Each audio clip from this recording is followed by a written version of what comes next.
Have you ever wished you could become someone truly unshakable? Someone genuinely unaffected by criticism, rejection, loss, or betrayal? Have you ever dreamed of the day when you'll finally stop feeling that silent, gnawing pain, that anguish that eats you up inside, even when you pretend to be fine on the outside? Maybe you're just tired of trying to please everyone, of maintaining an image that constantly requires strength, when in reality, all you truly wanted was just a moment's rest from the relentless pressure of being untouchable. But let me tell you something that perhaps no one has had the courage to say outright.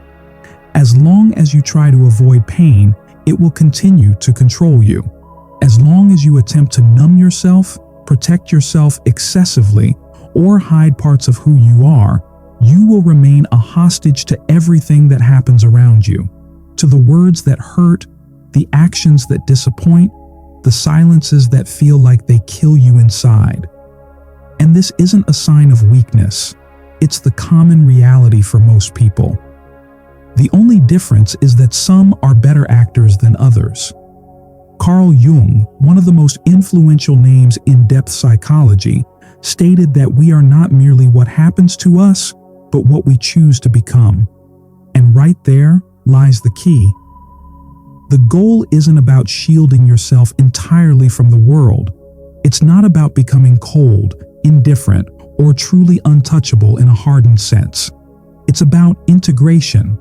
It's about bringing everything that currently affects you in the dark recesses of your psyche into the light of consciousness.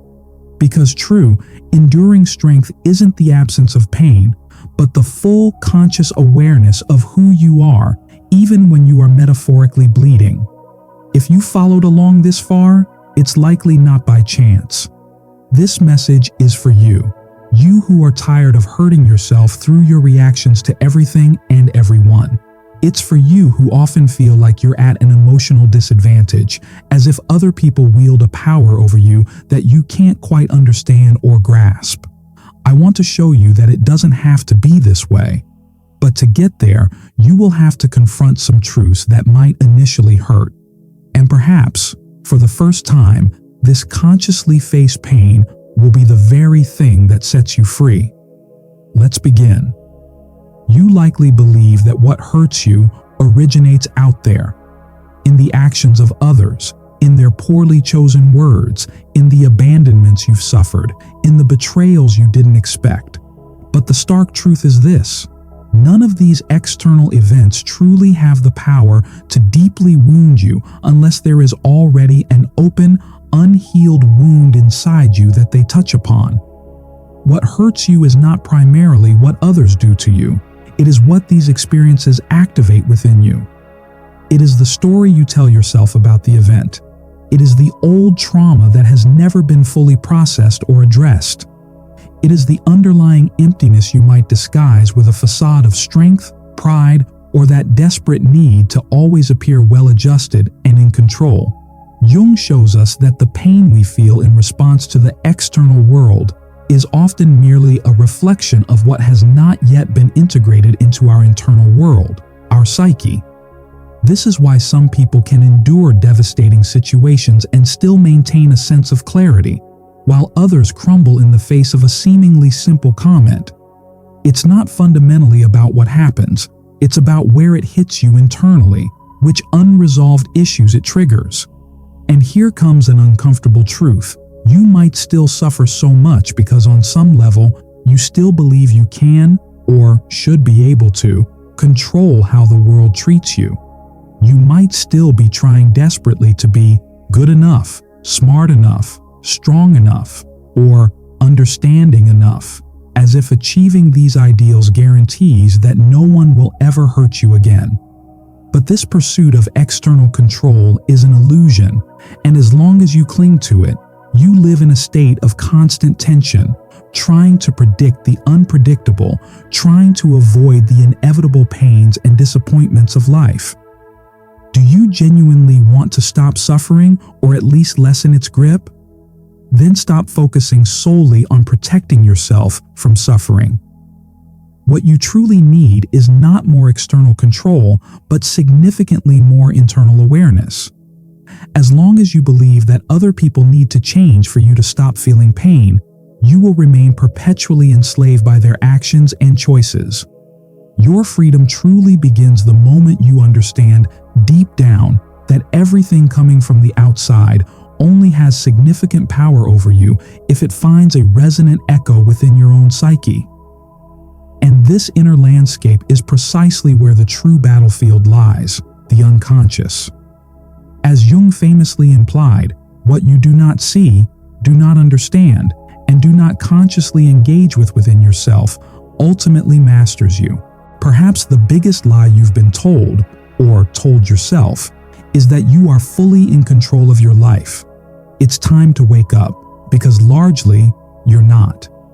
At least, not as long as you continue living primarily on autopilot, reacting automatically without knowing why, feeling intense emotions without understanding their deeper source, making decisions that your own unconscious patterns later sabotage.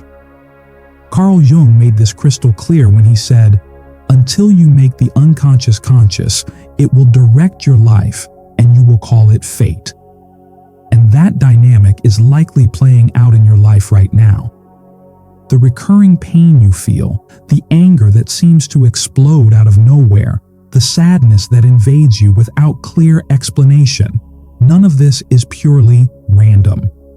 These are vital messages emerging from parts of you that have been forgotten, ignored, or repressed into the unconscious.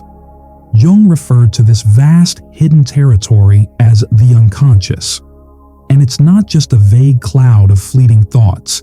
It's an active, potent force, an entire dynamic system of memories, personal and collective traumas, powerful desires, and deep-seated fears that you may not want to face, but which nonetheless continue to significantly influence what you feel and how you act. Do you ever wonder why certain words or situations completely destroy you, while other people seem utterly unfazed? It's because those specific words or situations touch highly sensitive, still active points within your unconscious that remain unhealed. And if they are still alive and reactive, it's almost certainly because you have never truly confronted them consciously. You have likely only pushed them down, swept them under the psychological rug, and now you inevitably keep tripping over them in your daily life. Jung provided crucial wisdom here. We cannot change anything until we accept it. Condemnation does not liberate, it oppresses. Think about it. What have you been doing with the parts of yourself or your experiences that cause pain? Judging yourself harshly? Repressing uncomfortable feelings? Silencing your inner truth? All as if that would somehow resolve the underlying issue. The reality is that the unconscious doesn't simply disappear just because you consciously ignore it. It only finds more complex, often more dangerous or disruptive, ways to manifest itself, perhaps in repeating toxic relationship patterns you can't seem to break, in cycles of self-sabotage that undermine your conscious goals, or in baffling anxieties and fears that suddenly arise when everything on the surface seems to be going well. Recognize this not merely as bad luck. It is very likely your unconscious desperately trying to get your attention, trying to wake you up to something vital that needs integration. But perhaps, understandably, you insist on staying asleep to it. Do you truly want to become someone who is less easily hurt? Then you must stop running away from what resides inside you. Because as long as you remain largely unaware of your own unconscious dynamics, you will continue to be a puppet of your unresolved emotions and complexes. And ironically, the more you try to protect yourself solely from external pain, the more vulnerable you often become to the unacknowledged pain simmering within.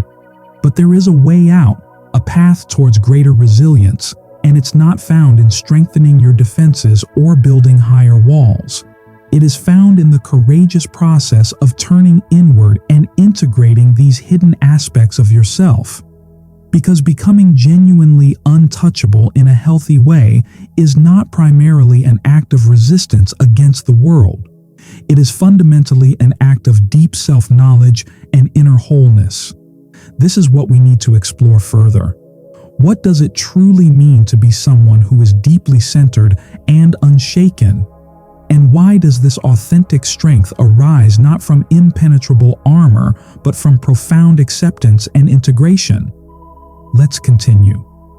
Most people instinctively believe that the only way to avoid getting hurt in life is by closing themselves off emotionally.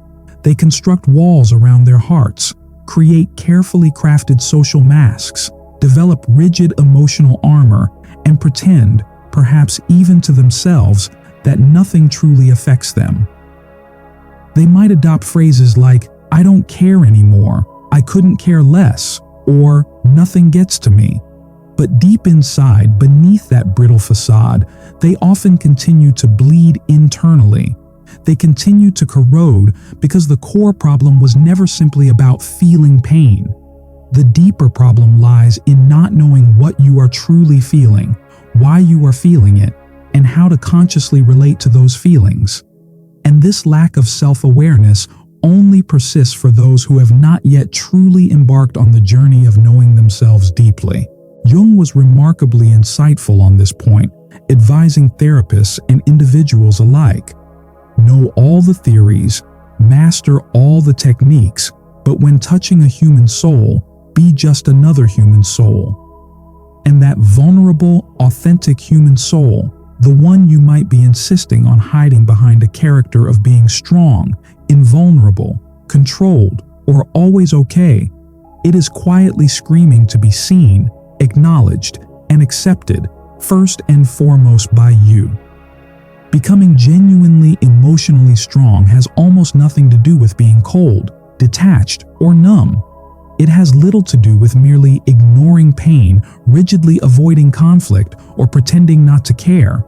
Instead, it has everything to do with the active process of integrating, with accepting, with courageously bringing into the light of your awareness everything you have previously judged, feared, and subsequently buried in the darkness of your unconscious. You do not become truly untouchable by creating a thicker barrier between yourself and the world.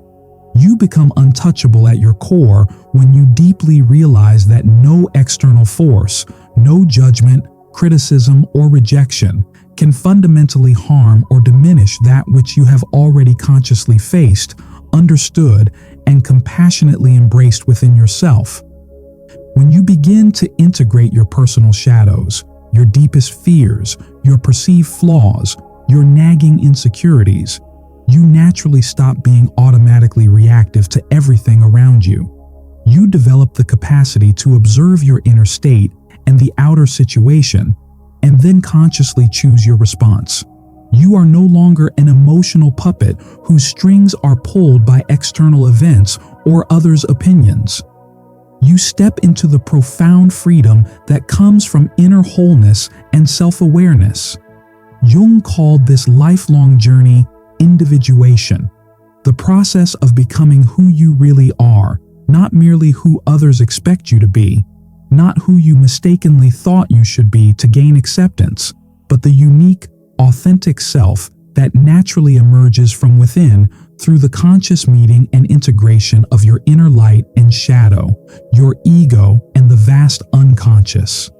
Individuation, Jung emphasized, is not a process of perfection, but of integration. You don't need to strive to become a better person according to some external ideal. You simply need to commit to the process of becoming more whole. And herein lies a secret that few fully grasp.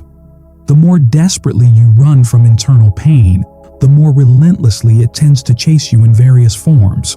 The more intensely you try not to be affected by life, the more emotionally fragile and reactive you often become. But when you finally turn and face your own wounds, when you accept who you are in your complex totality, with all that is beautiful and all that feels ugly, all that is noble and all that feels shameful, then, remarkably, Nothing originating from the outside world retains the ultimate power to dismantle your core sense of self. However, this path undeniably requires immense courage. The courage to consistently look within, the courage to gradually abandon the familiar but limiting masks, and the fundamental courage simply to feel what arises without immediate escape, because it is precisely within the heart of acknowledged pain that the hidden key to profound transformation often lies.